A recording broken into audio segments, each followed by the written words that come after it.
Chapter 16. Will left late the following morning, his purse a good deal heavier than it had been when he arrived. The tavern keeper had been right. Once word spread that there was a jongleur in the village, people had flocked in from the surrounding countryside. The tavern had done a roaring trade, and Will was kept singing until well past midnight, by which time he had exhausted his repertoire and was having to resort to the pretense that people had asked him to repeat songs he had already performed, another trick Berrigan had taught him. Gelderis stood by as Will tightened the girths on Tug and his pack-horse. "A good night," he said. "Call by again when you're passing south, Will Barton." He didn't resent Will's leaving. He was realist enough to know that simple country folk couldn't afford more than one night of overspending in the tavern. "I'll do that," Will said, swinging easily into the saddle.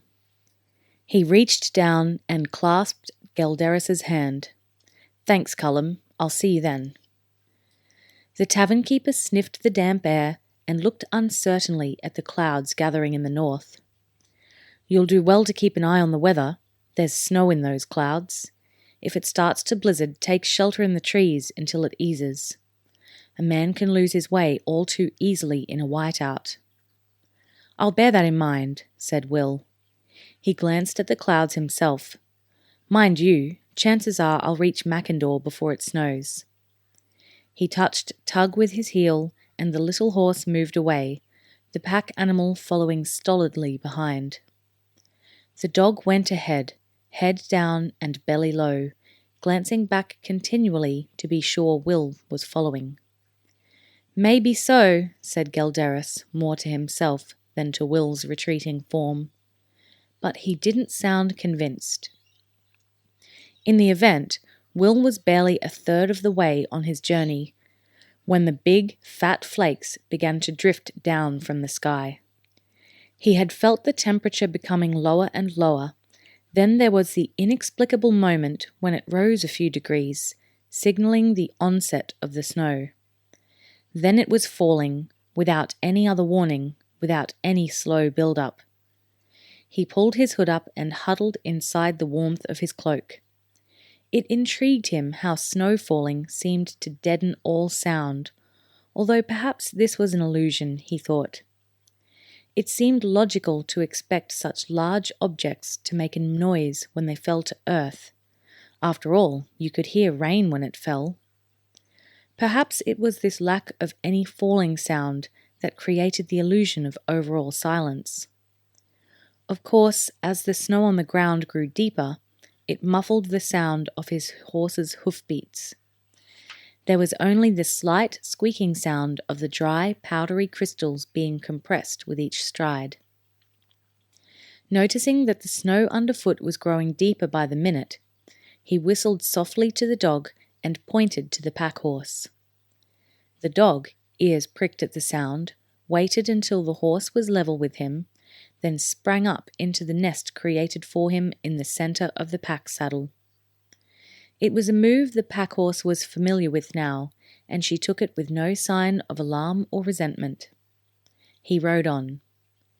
The snow was heavy, but it was nowhere near white-out conditions, and he was confident that he could find his way easily enough.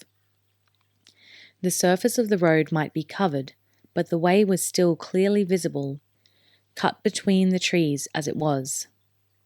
From time to time, there was a slithering rush as built-up snow on a branch finally became too heavy and slid off onto the ground below.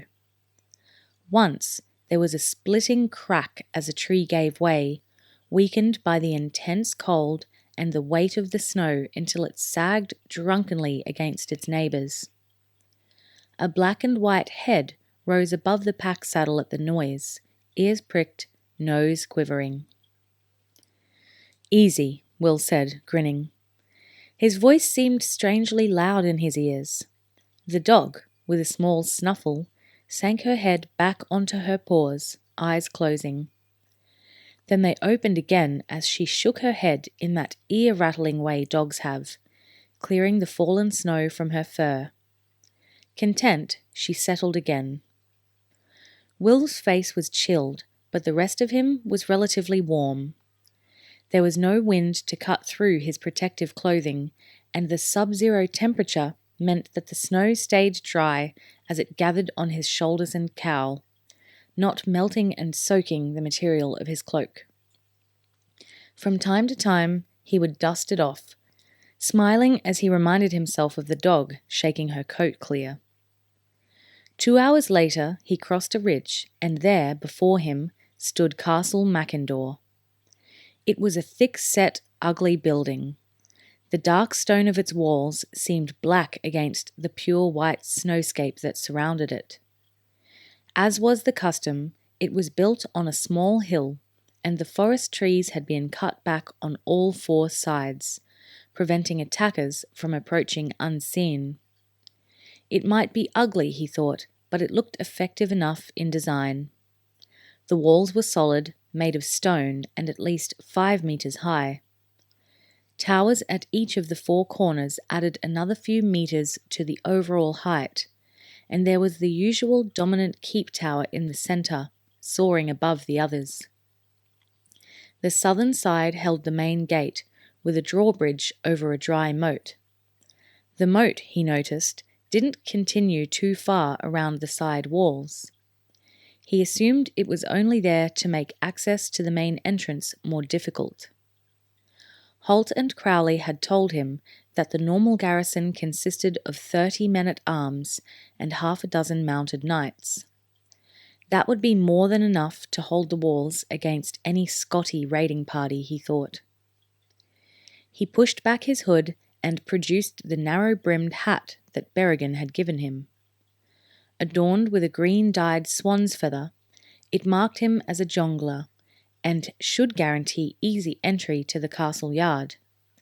He pulled the hat down tight and rode towards the gate. Without the warmth of the hood, his ears tingled in the cold, and the occasional snowflake drifted in under the hat brim and melted down his collar. Still, it was only for a few more minutes.